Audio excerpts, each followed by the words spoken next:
की शुरुआत में ही उनसे समझते हैं कि मार्केट में किस तरह के सेंटिमेंट्स वो देख रहे हैं। जियोजीत इन्वेस्टमेंट के गौरांग शाह हमारे साथ जुड़ गए हैं। गौरांग जी, सबसे पहले तो नए वर्ष की आपको, आपके परिवार को और जियोजीत इन्वेस्टमेंट फैमिली को बहुत बहुत शुभकामनाएं। Happy new year to you.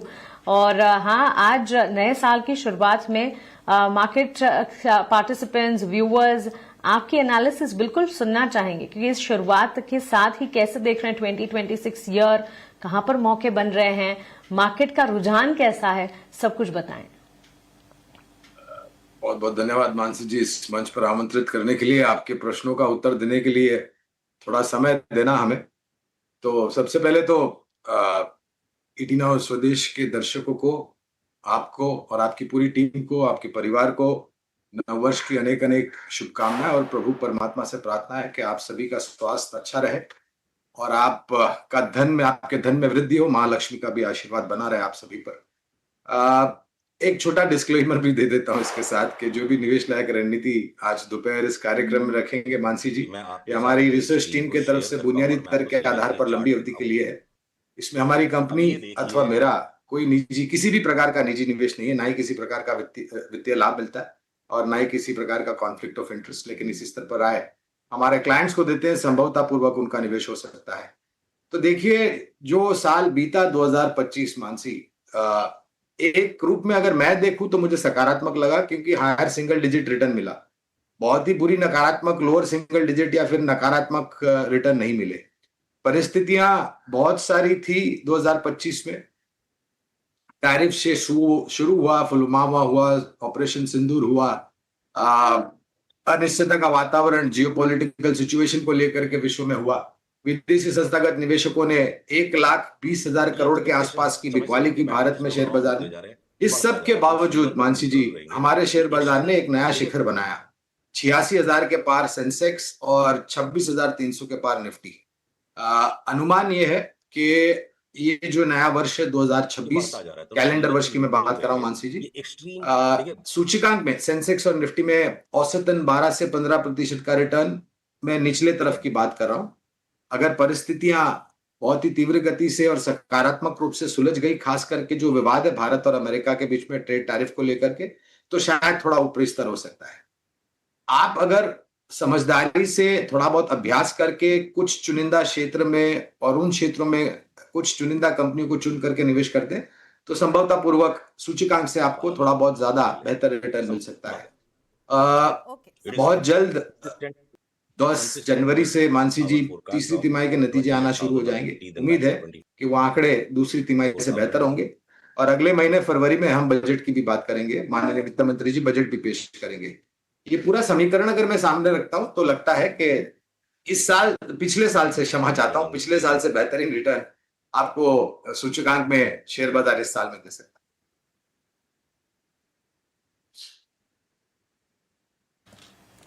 बिल्कुल, तो चलिए, एक आइडिया तो दिया मार्केट को लेकर, लेकिन सेक्टर स्पेसिफिक अब यहां से गौरांग जी अगला बड़ा ट्रिगर जो है बजट है, और बजट से ठीक पहले कई सारे सेक्टर्स हैं जो फोकस रेडार पे। इनफैक्ट बजट से तो हर सेक्टर को उम्मीदें होती हैं, लेकिन इन दिनों हम देख रहे हैं फर्टिलाइजर स्पेस में एक अप मूव नजर आ रहा है। Defence and ship building space भी है जो कि फोकस रेडार पर है। बजट से ठीक पहले कहां पर नजर रखनी चाहिए आपके हिसाब से?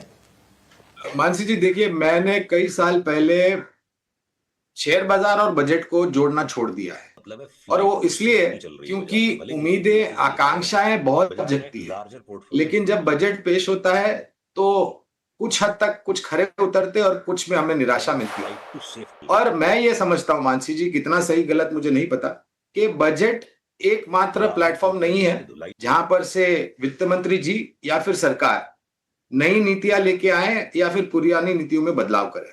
बजट के बाहर भी हमने पिछले कुछ वर्षों में देखा है कि काफी कुछ बदलाव किए गए। उदाहरण के तौर पर पिछले वर्ष में जीएसटी 2.0 का बहुत बड़ा परिवर्तन हुआ। तो बजट एक मात्र प्लेटफॉर्म नहीं है परिवर्तन लाने के लिए। जब जब परिस्थितियां उभरती है तब तब सरकार निर्णायक तरीके से कदम उठाती है और नए प्राविधान करती है, नई नीतियां लेकर के आती है और पुरानी नीतियों में बदलाव करते हैं।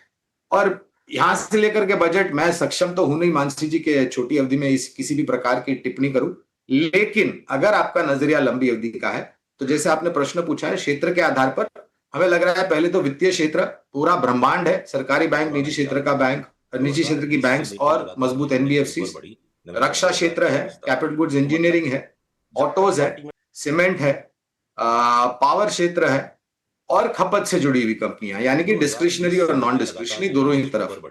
इन कुछ 5 या 6 क्षेत्र पर अगर आप ध्यान देते हैं और इसमें दिग्गजों से शुरुआत करके कुछ चुनिंदा मझौले शेयर में निवेश करते हैं, तो मेरे ख्याल से आपका पोर्टफोलियो अच्छा रिटर्न आपको खड़ा करके दे सकता है। वेंचर इंडेक्स, तो जब आप पुराने इतिहास को देखो, ये वीकली चार्ट पे आप आओ तो इसका बिल्कुल गौरांग सर, आपने ये सारे स्पेसेस बताएं। इसी के साथ एक और सेक्टर जिस पर आप भी अपना कन्विक्शन कॉन्फिडेंस अमूमन बताते हैं वो है पीएसयू कंस्ट्रक्शन स्पेस। और मैं जानती हूं कैटेगोरिकली एनबीसीसी पर भी एक राय देते हुए आपने कहा था कि स्टॉक पर नजर रखनी चाहिए। स्टॉक ने जिस तरह के मूव दिखाए हैं यहां से आगे, एंड नॉट जस्ट एनबीसीसी लेकिन इस सब पूरे स्पेस पर आपकी राय on a fundamental basis? Trigger points ढेर सारे हैं, short term perspective technical experts बताते हैं, लेकिन लंबी अवधि का नजरिया आपका क्या बन रहा है? तो निर्माण क्षेत्र में बहुत अच्छा लगता है। कुछ चुनिंदा कंपनियां हैं मानसी जहां पर हम खरीदारी की राय दे रहे हैं। उदाहरण के तौर पर हमारे देश में स्थापित पिछले 8 दशक से एक बहुत ही सक्षम और मजबूत दिग्गज कंपनी है जिसका कारोबार सिर्फ निर्माण कार्य, इंफ्रास्ट्रक्चर ही नहीं मगर complex turnkey projects, hydrocarbon, capital goods engineering आप ले लीजिए, रक्षा क्षेत्र में योगदान देती है, वो है लार्सन एंड टुब्रो LNT।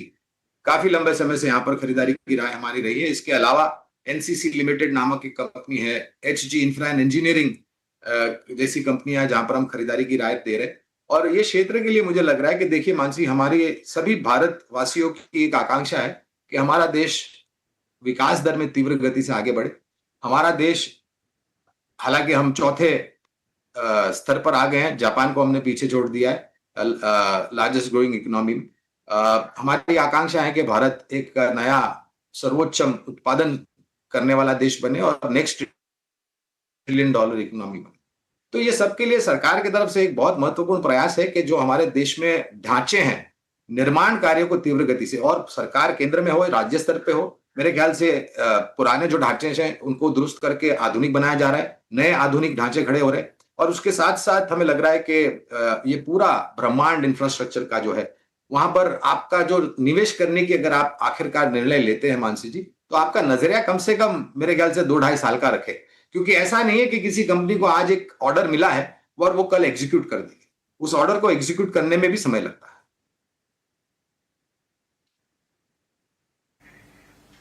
बिल्कुल बिल्कुल, मैं इत्तेफाक रखती हूं आपकी इस राय से। और गौरांग सर, आपने इस वक्त अपना जो नजरिया बाजार पर बताया, इससे एक शुरुआत हमारे मार्केट पार्टिसिपेंट्स, व्यूअर्स को मिली जरूर होगी।